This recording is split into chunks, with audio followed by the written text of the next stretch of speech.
अभी कुछ केसेज ऐसे भी हैं जो कि अनसुलझे हैं, जैसा कि कुरमान का मैटर आ रहा है। परंतु जब हमने इस नेक्सस को इन्वेस्टिगेट किया तो हमें ये जानकारी समझ में आई कि एक बहुत बड़ा गैंग है और जो गैंग की ऑपरेट कर रहा है, ये गैंग बंगाल, बिहार, उड़ीसा, यूपी, झारखंड इन सभी स्टेट्स में ऑपरेट करता है। और इस गैंग का मोडस ऑपरेंडी इस तरीके का है कि ये लोग ऐसा ट्राई करते हैं कि उस प्रकार के बच्चे जो कि समाज के अत्यंत ही गरीब तबके से आते हैं, जिनके माँ बाप के पास लीगल अवेयरनेस नहीं है या जो पुलिस को अप्रोच नहीं कर पाते हैं, उस तरीके के गैंग क्या करते हैं, उस तरीके के जो बच्चे ने जहाँ पे भी मिलते हैं अनअटेंडेड, बिना गार्जियन के, ये उन बच्चों को का अपहरण कर लेते हैं। और अपहरण करने के बाद ये उन बच्चों को अपने साथ रखते हुए उनसे विभिन्न प्रकार के गलत काम जो है, असंवैधानिक और इलीगल काम जो है वो करवाते हैं, जैसे चोरी हो गई, पॉकेटमारी हो गई। और इसके साथ साथ जो बच्चियां इनको मिलती हैं और उसके साथ जब वो बच्चियां एक पर्टिकुलर एज को प्राप्त हो जाती हैं तो उसके उनसे जो है अनैतिक व्यापार का भी धंधा करवाने की बात जो है वो सामने आई हमारे।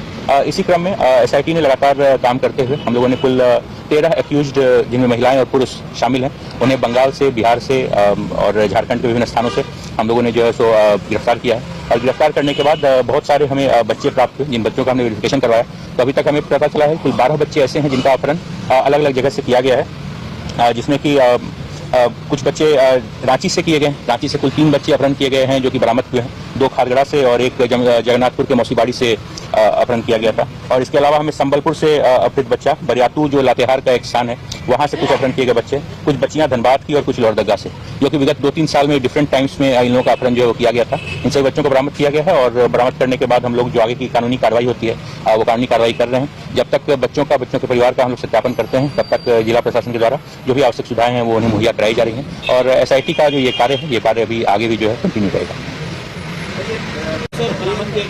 12 बच्चे, 12 जी।